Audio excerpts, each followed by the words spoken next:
All right, so I think I'm going to get started, and I think you know who I am.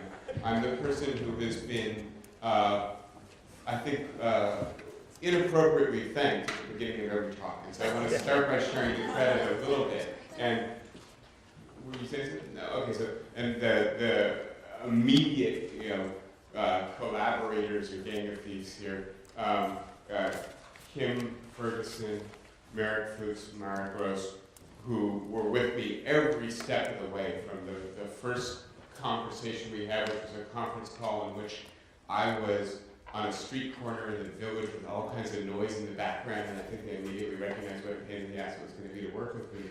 But we nevertheless pulled it together, and I think it came off nicely so far. Thank you. And then, in addition to that, Indira Blackwood, Kim Christensen, Linwood Lewis quickly came on board, and then every gang of thieves needs their getaway drivers and support staff, and they're not here, but many of you corresponded with Caitlin Kaur, Rosemary Weeks, Debbie Finkelstein, Judith Schwartzstein did fabulous publicity work, and then the 10 students in the IC program, and Stephen's still here, and I didn't see Harsh, but another couple students came on board, and it really was a collaborative effort to get this done. So thanks to everyone who helped and made this come together so nicely.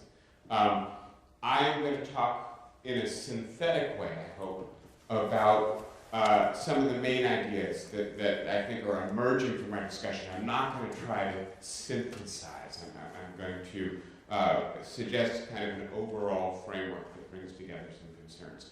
And I hope it's reasonably clear at this point. There's, in a sense, an intersection of two discourses that haven't come together too much happening in this conference. There's a discourse on inequality in America, and let's say for maybe the last decade we've been a little bit more self-aware about this as inequality has been growing to what I said in the program, dizzying heights. It's hitting all-time records, and I want to talk a little bit about the inequality discourse and suggest some concluding thoughts about why inequality matters.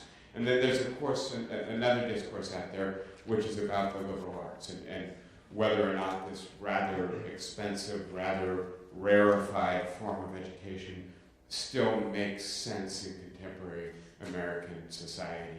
And I do think that is a genuine and, in certain respects, troubling discourse that's getting a lot of circulation in our society. And in a sense, it seems to me, to the extent that there's novelty in this conference, it's bringing those two discourses together. And I want to reflect on each and then reflect on the intersection for a few minutes. I've never done a PowerPoint before. So we'll see how it goes. Quick overview of inequality in American society.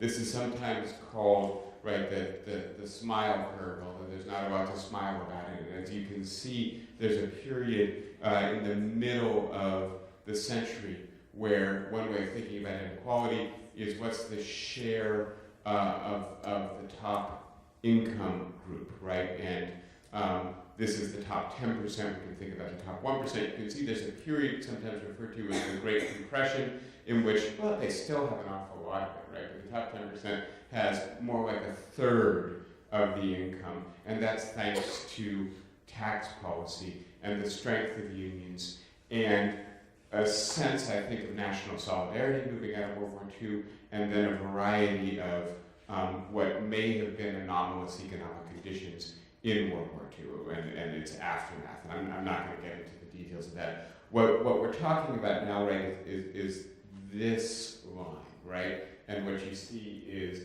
that the income share of the top 10% has risen to essentially the same level as the Gilded Age. And so we talk about this sometimes as a new Gilded Age.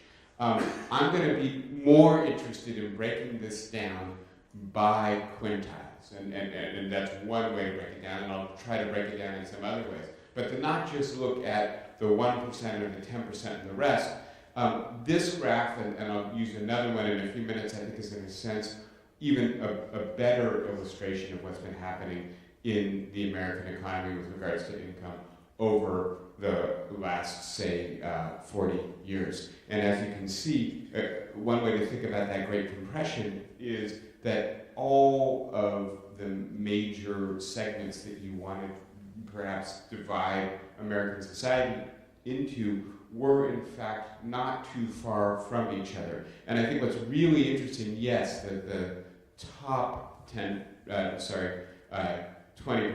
was doing a fair bit better, but look at how close together, right, everyone else is. And then as you move out, yes, you see this dramatic increase in the top 10% and the top 5%, but you also see growing gaps between all the other 20% segments of the American population. Here's then part of what seems to me to be happening in this period, which is what I'm going to call a decoupling of economic growth and wages for most Americans, which is to say, right, you know, up until, and the chart doesn't really go back far enough, but there's a period up until around the 80s where these two things still go in pretty much lockstep. And then around the beginning of this century, there's a real, right, independence in terms of you can have economic growth without having increases in wages or household income. And I'll just digress for a second. It seems to me that the last 6-10 years have been a period that's been very favorable politically to Democrats and progressives, so people who are interested in equality. And yet we just witnessed another shellacking of the Democrats at the polls. And I would suggest to you that maybe one reason is they haven't figured out how to talk about or what to do about this. And until they do, they don't really have much of an answer to what's going on in inequality in our society. That's a digression which I imagine some of you may want to argue with me about. I am going to just continue a little bit more. I find this to be quite illuminating. You look at the distribution of the benefits of economic growth in the 60s and the 70s, and look who's doing best, right? It's the lowest fifth that is really gaining the benefits. This is a kind of rising tide raises all boats scenario, and then you get further out and it starts to level off, and then guess what? You get really the opposite of the distribution of what it should be. That is to say, those who already have the most are gaining the most when the economy grows. Those who have the least are gaining the least. Very quickly, this is another one of these disturbing graphs, right? The growth during expansion starts out going to mainly the 90%. 90% of the population, you would think most of the benefits would go to that group. By the time you get into the present recovery, so-called, in fact, it's almost going exclusively, it really is going exclusively to the top 10%. And just to present the same data more or less in a different graphic, look at that, right? In terms of 99% are gaining 5% of the economic benefits of the most recent recovery. 95% of the benefits are going to the top 1%. Is it becoming clear that we have an inequality issue in the United States? Here is the only chart that I get to take some credit for creating. Nick Rexer also helped me collect the data. Harsh helped me actually make the chart. But this is, I think, in a sense, to my mind, the most important way to look at the inequality data. And this is then a departure from the Piketty approach. And the Piketty approach tends to contrast the top 1% or 0.1% with the rest of us.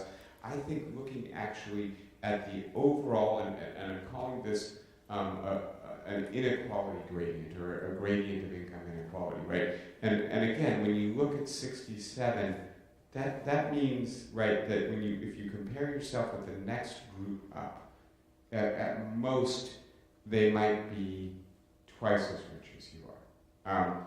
And when you get up into the current decades, all of a sudden, it's not twice as rich, it's 4 times as rich, or 10 times, or 20 times as rich as you are. And so these comparisons open up what I'm going to refer to as a great deal of social distance between the people in our society. It's almost as if they're living in different social worlds. The kinds of goods they can purchase, the kinds of cars they drive, the kinds of homes they own, the kinds of educational opportunities they can purchase for their children, the kinds of vacations they take, increasingly suggest that these are really people who occupy altogether different social worlds.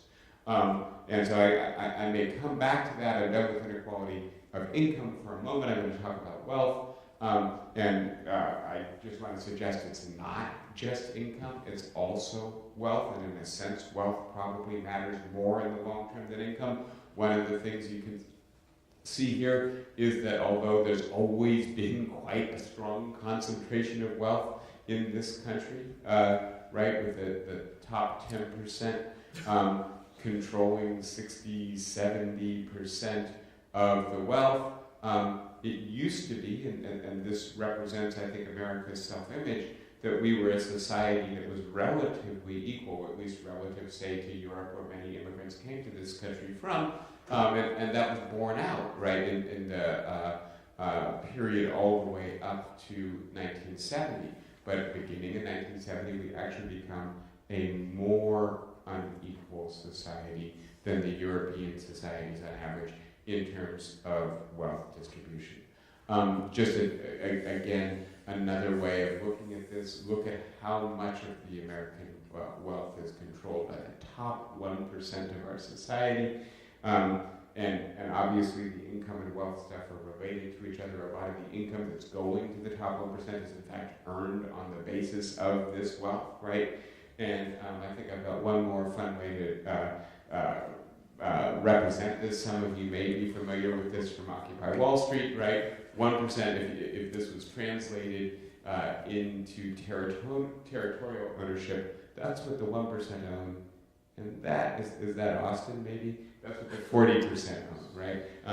Just, I think, a good way of making this a little bit more graphic. One last thing I want to talk about is mobility, right? And so it might be that you would say to yourself that it's not so problematic to live in an extremely unequal society like the society we live in if we constantly shuffle the deck, if it's the case that the people who are rich now will be poor and the next generation or their descendants will be poor, and vice versa. What this, I think, shows quite nicely is that that's absolutely not the case. Look at the inversion, right, where if you're in the bottom quintile, you've got a 43% chance of staying in it, right, or I should say, if you're born into the bottom quintile, you have a 43% chance of dying in the bottom quintile. If you're born into the top quintile, you've got a 40% chance of dying in it. And look at, by the way, the move from the top to the bottom or from the bottom to the top, it's quite negligible. So that's an indication of the fact that there's not a lot of mobility in American society, and that is actually something that's relatively new. I didn't find a good slide for comparing mobility over time, but the data I see suggests that we're becoming a less and less mobile society. And I'm now going to focus specifically on the contribution of education to inequality. I should note, like I say, I'm a novice at doing this. I didn't get citations on all of my slides in the way that I should have. If you want this with citations, let me know, because I'm going to go back and fix it when I have a little bit more time. So you've seen this chart already, except that when Joe presented it, it was well formatted. It looked well formatted on my version on the computer, but obviously it didn't quite come out right. So I want to look at contributions of educational stratification to economic inequality. Educational stratification meaning, right, different strata in our society have different levels of and access to educational opportunity and educational attainment. And part of what this shows, as Joe pointed out, is that in the top tier institution, only 5% of their students are drawn from the bottom 50% of society. And even tier 2, which is where we're meeting today, it's only 15% that come from the bottom 50%. And you can see it's really not until you get to tier 5, tier 6, that you begin to get something like a more even distribution of the population. And then I think the next thing to note, so right, it's the people who are already well off who are going to the best institutions. That's no surprise after everything we've heard today. And lo and behold, right, when you go to the best institutions, when you advance through those institutions, you get more income, right? And by the way, just for those of you who are thinking of going into PhDs, you should note that that might not be the best thing to do if you want to maximize your income. But you can obviously see the vast additional payoff in terms of annual income for higher levels of education. I'm now going to start doing something a little bit different, and I'm drawing on an edited volume here called Wither Opportunity that has, I think, a lot of really good, interesting essays on the decline of opportunity and mobility in the United States. And here's what I'm beginning to look at, which is to say we've looked at one trend, right? Increased income and wealth opportunity beginning in the 1970s and coming into the present. Now let's look at trends in educational attainment and its distribution over the same time. And what you see, of course, is exactly the same trend, which is to say this is a trend that relates the 90th to the 10th percentiles of income and their reading scores, and it was growing but not too badly through the 50s, 60s, and 70s, but it really starts to take off in the 80s, 90s, and the present decade.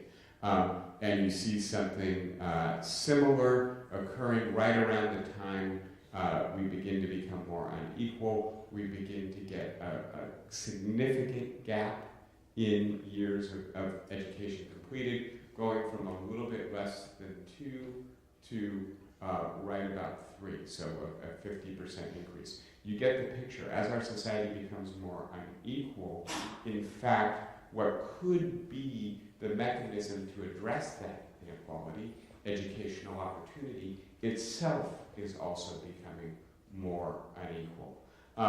And I don't need to go through all of this, but as you can see, there was a gap. I'm sorry, there was a relatively small gap. No, I'm looking at this incorrectly. Sorry, yes, relatively small gap in people born 61 to 64 between, no, I'm sorry, I'm not doing this correctly. All I need to show is that there is a significant gap, right, between those in the top quartile and those in the lower quartile in terms of educational achievement in completing college, and that in fact that gap has opened up broader for people who are born later than for people who were born earlier. So what's an explanation for this? Well, let's start with a simple and kind of crass materialist explanation. People who have more money may spend more money on their children's education, right? And this graph is meant to show this. This is expenditures, I believe, per year in 2008 dollars. So at the top quintile, you have people spending almost $9,000 a year, not for their education, but for enrichment, right? For extracurricular ways of supplementing their children's educational preparedness. And of course, in the bottom quintile, this has stayed much more level, and the gap, therefore, has opened up from being, 3 to 1, 4 to 1, to being 7 to 1. And that's a further explanation then of what's going on. But I don't think it's the whole explanation. And so I'm going to pull out of that kind of statistical overview of what's happening with economic inequality and try to talk a little bit more about the social consequences of economic inequality here for a few minutes. And I'm going to give you a list of reasons to be concerned with economic inequality. Some of them don't have much to do with the story that we've been talking about over the last couple of days. Some of them have more to do. So one reason to be concerned with economic inequality is just that it's unjust or unfair, that it's a maldistribution of income or wealth, and that is in and of itself a wrong and a harm. And in a lot of the research I do on distributive justice, that's what I concentrate on. But that's not where I want to concentrate today. You might see that as the Piketty and Rawls concern. They're very different from each other, but they're both concerned with just the sheer fact of a distribution that gives so much to the top and so little to the rest.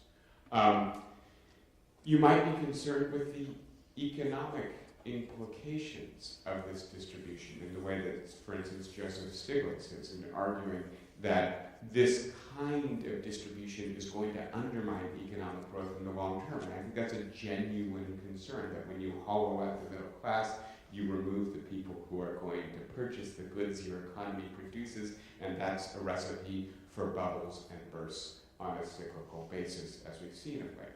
That's not my concern today, though I think it's a real concern. You might be concerned that it leads to perverse forms of behavior and uses of time, right? And you look, for instance, at the amount that Americans are working today, or the extent to which we use credit, or the way in which we treat our homes more as commodities than as hearth and heart space. And I think, again, people like Elizabeth Warren and Julia Shore have done really interesting work on this. It's not where I'm going to concentrate today. Here's where I am going to concentrate. One thing that greater economic inequality does is, as I've said, create greater social distance between people. It makes us less comparable to each other. And that is a fact that it's pretty hard not to notice. And it's especially hard not to notice in a society like ours that has both mass media communication, so we can see each other pretty well, and an underlying egalitarian ideology that suggests we all are, in some sense, each other's natural equals. And so I want to talk about both the sociological and psychological effects of noticing the greater inequality. And I want to suggest, as a first consequence, that it creates greater composition for what economists sometimes call positional goods, goods that allow you to mark yourself as of a higher strata, a higher class, a higher status group. And that in an unequal society, being able to show yourself as belonging to a higher strata has greater advantages. And so it creates incentives for people to engage in the kind of consumption that Bedouin called conspicuous, the kind of consumption that marks you out as being someone who's doing better as opposed to someone who's doing worse. I want to suggest it also increases status consciousness and status anxiety, what is sometimes referred to also as social evaluative threat. That is to say that in a society in which there is greater consumption of positional goods, greater effort to mark out your relative standing, the people who are doing worse are self-consciously aware of the fact that they're doing worse. The people who are doing better are equally aware of the downside risk of doing worse. And the result is that you end up with a lot of what is sometimes called social evaluative threat, sometimes called status anxiety. We have a pretty good understanding, or at least a better understanding now, of how this operates psychologically, or even in terms of brain chemistry, that this kind of anxiety leads to a lot of production of cortisol in the brain, which is a major pathogen. I'm drawing here in part on a book I like very much, which is called Spirit Level, and it is, I'm sorry, give me a moment, by Richard Wilkinson and Kate Pickett. I run Pickett and Piketty together sometimes, I want to get that right. They demonstrate, or at least they argue, and I think quite effectively, that inequality in developed or advanced societies is the most important public health issue. That so much of what causes disease and ill health in our societies, rich societies today, cannot be addressed by growing the economy simply on its own or by a better allocation of medical resources. Really, what is causing a broad range of medical and social problems is the fact of inequality itself, and the way in which inequality operates on the mind, the way in which the mind operates on the body. The final thing I'm going to then say, in terms of the kind of shifting the thinking about inequality to thinking about status differentiation, positional goods, status anxiety, is that this kind of society, a more unequal society, also generates what I'm going to call a Rousseauian or Rousseauvian self-reinforcing cycle of inequality. That is to say, the very fact that we become so unequal makes us begin to desire greater and greater inequality, at least what's often called downward pressure or bicycling. In order to get ahead, you've got to push down, right? The idea being that so much of your self-esteem or self-worth becomes invested in being better than others. That both leads you to want to acquire more positional goods, but also to differentiate yourself from others who are not doing as well. And that then undermines egalitarianism, undermines other, what might be more positive political and economic potentials. And so, having said all that, and having introduced this framework for thinking about inequality, I now want to come back to the liberal arts for a few minutes and talk about the way in which we might want to think about the liberal arts in light of that understanding of inequality. And I'm going to take up two perspectives at once. And Nancy Fraser in her talk called for a bifocal perspective on issues to do with injustice and inequality. I'm going to try to do the same thing with the liberal arts, or at least suggest that there's a genuine advantage to not looking at the liberal arts exclusively in the way that a couple of our speakers have, and thinking what Tom Oakes did, what Andrew White did, in terms of emphasizing the internal value of the liberal arts, the genuine goods to be realized within it. And I think these are real and important goods, and that almost everyone in this room is in some way both a beneficiary of and continues to be enamored with the liberal arts. And I don't imagine that I need to convince you of their value. I was thinking about this discussion over lunch, that in a sense, one of the things that the liberal arts, if they work the way they're supposed to work, does for us is to instill a lifelong love of learning. And I was listening to what Josh Bogan was saying about what's going on in the schools that he's working in, and I certainly myself have worked with a number of public schools over time, and it's a problem when our schools don't do that.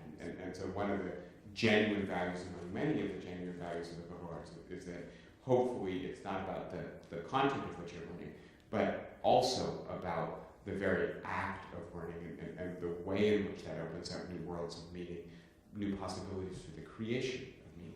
So I want to take that seriously, but suggest that that's not the only story to be told about the liberal arts. And so then we switch over to the second story, the second lens through which to view the liberal arts, and recognize that the liberal arts are or confer important positional goods. That in our society, they are themselves a mechanism of stratification that comes out of Joe's talk, that comes out of many other things that have been said at this conference. It comes out of the data I just presented to you. And I think it's important to say both of these things at the same time. And I'm not going to take the time in detail to go through this next bunch of slides. But I just want to suggest a way of kind of organizing our thinking about the liberal arts, if you agree with me that we should simultaneously view them as intrinsically valuable to those who are the beneficiaries of them, and also perhaps problematic from the perspective of justice, democracy, stratification, equality in our society. And the way I would suggest that we organize our thinking, and this is not, like I say, I'm not asking you to concentrate on what's in the box so much as the box. This is me just trying to organize my own ideas a little bit on this. But that we think of that there are genuine positive values of a liberal arts education for the individuals who are the beneficiaries. Some of those values occur while you're at the liberal arts institution. Some of them occur for you for the remainder of your life or while you're out in society. Some of them are intrinsic, that is to say, they come out of the very character of education itself. Some of them are extrinsic, that is to say, it's about what having this kind of education allows you to do in other contexts. I think that these values are real, and being self-aware, self-conscious about what these values are is extremely important to anybody who wants to defend the liberal arts today. I also think there are positive values of a liberal arts education for society as a whole. Some of this has to do with what it's like to be at a liberal arts education. And I've been teaching Elijah Anderson's Cosmopolitan Canopy, and some of you may be familiar with this work, this idea that there are spaces in which it's safe to encounter diversity, in which they're not particularly owned by any one group, and in which therefore people interact across lines that they don't normally interact across. I think, right, liberal arts colleges are often more like that than most of the rest of our society. It doesn't mean we're fully diverse by any stretch of the imagination, but we're at least encountering diversity in a little bit more of an open and equal way at liberal arts colleges than we are in many places in the world. And again, I don't want to go through all of this, but I do want to suggest that there are some real important values for society realized while you're at liberal arts institutions, and also once you leave the liberal arts institution, what you take away from the liberal arts institution is also of value to society. Now, shifting to the other perspective, I think we also have to be honest and self-aware about the negative consequences of liberal arts education for the individuals who attend them.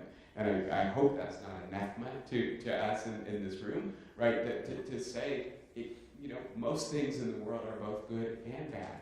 And that if you want to maximize what is good in them, you have to be attentive to what is bad in them. And that there are some genuine negative consequences for individuals, both intrinsic to the liberal arts education experience and extrinsic to it, and while you're at the institution and once you leave the institution. Finally, as you might guess, completing the thought, there are negative consequences for society as a whole. Now, having said all of that, I now want to, in a sense, combine all four of those diagrams. And here's I think, the payoff, right? Which is to say, to take a comprehensive summary perspective on the advantages and disadvantages of liberal arts education for individuals in society, you need to be looking at the positive values and the negative values, for the moment collapsing intrinsic and extrinsic.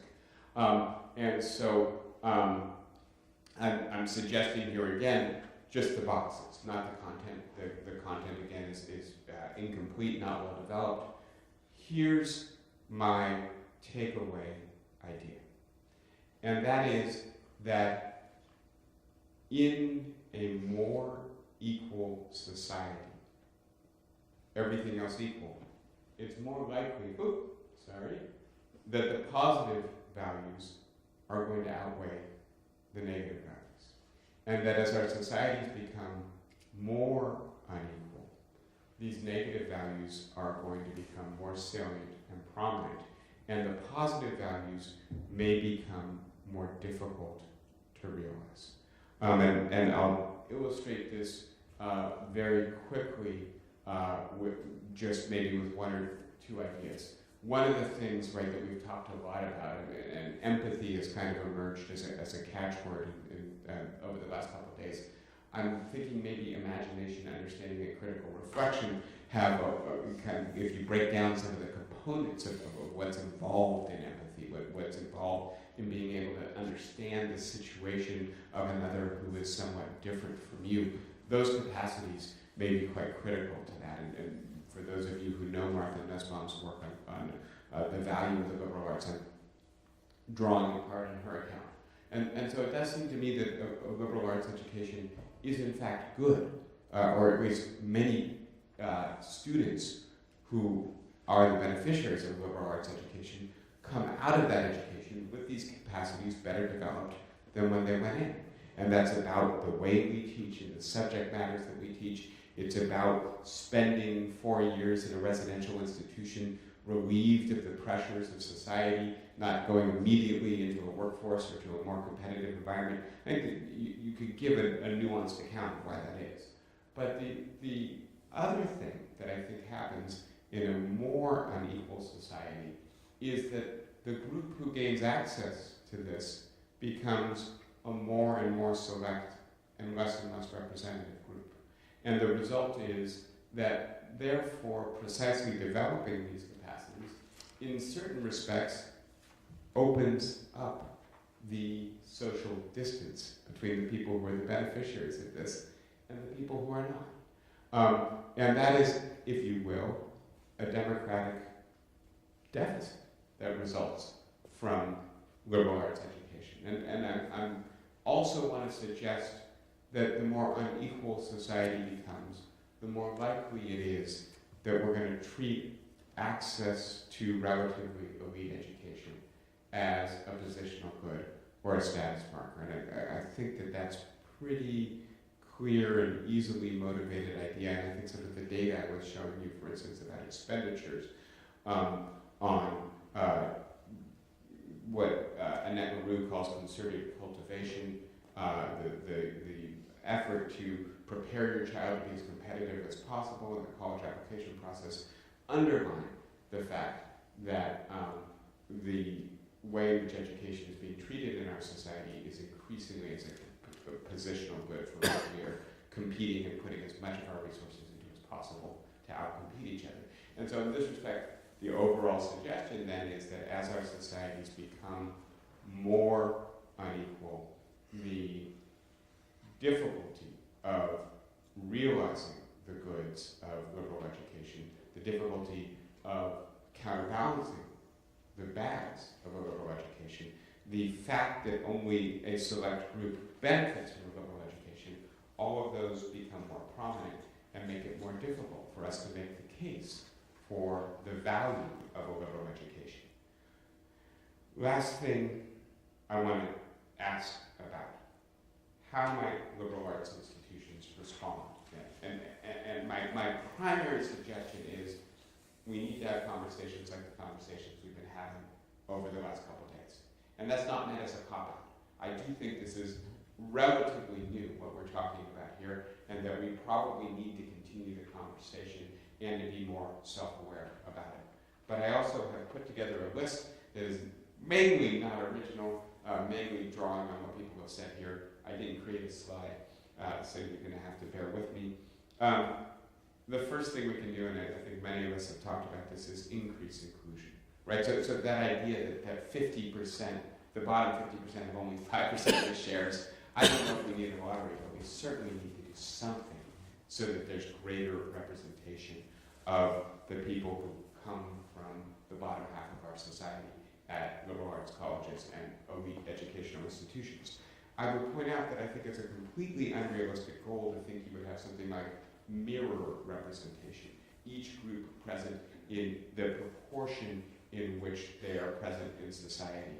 And as attractive as that might be to us, I think that probably would not be a workable model for a liberal arts institution. I'm thinking here in particular of the work of Annette Moreau or Lisa Delpit on other people's children, that in a society in which there is a great deal of social distance, coming to a liberal arts institution is much more natural, much more an exercise in continuity for people who come from educational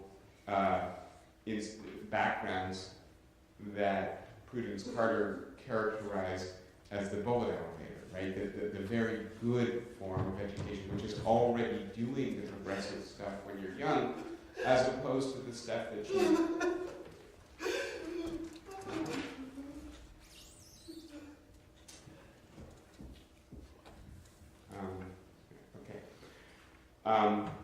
that in addition, when you're looking at those so-called broken stairs, I don't think that we could take everyone from a broken stair school into a liberal arts institution and think that that would work. I'm not sure if that's what made Robert upset, but I think that's an honest reflection on what liberal arts institutions can do. And I think we have to be open and honest about the fact that we have limited resources and an attachment to a certain kind of pedagogy as well as to a certain curriculum, and that it doesn't work equally well for everyone, and that if we're going to become more diverse, we need to also be dedicating our resources to doing that well.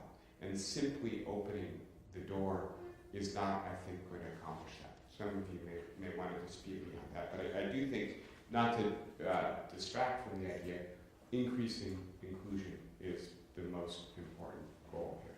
Second of all, creating a broader group of qualified students for the future, right? And so if a certain kind of preparation is necessary to succeed in a liberal arts institution, if we don't currently have broad-based access to that kind of preparation, and if we're unhappy about that and view that as unjust, as opposed to just opening the door and trying to preserve what we do with students who may find what we do to be very different and quite difficult, we should be working in our surrounding communities to try to make sure that there are more students from a representative swath of society that will be qualified in the future. A third thing I think we need to think about very clearly is what I'm going to call a threshold of diversity or a threshold of heterogeneity. And in saying that, I mean there need to be a critical mass of students from each group that we are going to try to include in liberal arts institutions. We bring one or two people here from a background that's not typically represented, and they're going to feel isolated and often misunderstood or stereotyped. I think Claude Steele's work on stereotype threat was very illuminating about the importance of reaching that threshold where you're not the only one in the classroom, or you're not the one who's being looked at as different, or you don't feel as if you are other to the institutional context as a whole. I'm going to mention just a few other ideas. The fourth I'm going to call making cultural crossover a two-way street. And in saying that, I think we've got to recognize, or you might use Bourdieu's language, that the result of increased social difference is that we come from quite different habitudes at this in a society that is quite unequal. That is to say, our taken for granted worlds of reference, our dispositions for how we react to each other, our understandings of our relative power vis-a-vis each other are quite different. And you, I think, have to acknowledge it, and I think Prudence put it quite nicely, that many of these institutions are dominated by the dominant culture or the hegemonic culture of our society. And that culture is not equally available or equally comfortable to everyone in our society. And so for many people, Prudence in her work, not in her talk that she gave yesterday, but in her other work, talks about code switching or cultural crossover as what black students have to do when they attend schools that are dominantly white. And that they go back into their neighborhood and they then code switch again into what they see as their more natural, or at least the way of presenting themselves that they've been brought up in. That means, right, essentially that these institutions demand that the students who come from a background different from most of the people at the institution switch over into the culture of the institution. And I think, again, if we want to be fully, or at least more inclusive, we've got to make that more of a two-way street in which the dominant culture is learning a little bit more about how to operate in subaltern terms, or how to deal with people who come from other habitudes without making them translate themselves exclusively into our modes of discourse. The obvious takeaway from the most recent panel, fifth recommendation, is cultivating social engagement in an unequal society. And this is a way that we can learn about other habitudes, other social contexts. And it is, at the same time, I hope most of the time, a way in which we can do positive, immediate work in our surrounding areas. And that's obviously the whole impetus behind this intensive semester in Yonkers programs, the work we're doing with the Center for the Urban River, other programs like the work that Linwood is doing, and it's happening at many, many colleges and universities all over the United States. I think to the extent that the liberal arts continues to be a valuable overall social institution, this is probably going to have to become more important in the curricula of liberal arts institutions. Final two recommendations: providing our students with the intellectual resources to navigate and hopefully combat inequality. And again, I think that in a sense, those of us who value the liberal arts think that some of this is happening already at our institutions, but I think, again, being more deliberate, being more intentional, thinking through the curriculum from the perspective of the fact that we are in an increasingly unequal society and that our students are going to be coming from perhaps more heterogeneous backgrounds, is important to thinking about how we teach and what we teach. The final idea here I'm going to call tending to the liberal arts ecology. And I would suggest to you that there are two things happening right now with the liberal arts that threaten the ecology of the liberal arts, by which I mean the current organization of the provision of liberal arts education in our society. One of them is that the liberal arts have become very expensive, and that parents and children are increasingly, if not skeptical, at least hesitant about the value of a liberal arts education given the expense of a liberal arts education. The other thing that is happening is because the middle class is being hollowed out, it's becoming more and more expensive to operate these institutions, because if they're going to give out something like financial aid using the same formula they were using 10 years ago, they're going to be giving out more and more financial aid. And there's a very good book by Victor Farrell called Liberal Arts at the Brink, and he suggests that there are about 400 colleges and universities that you can call liberal arts institutions in this country right now, and that he won't be surprised if 20 years from now there's only 200 or maybe even fewer than that.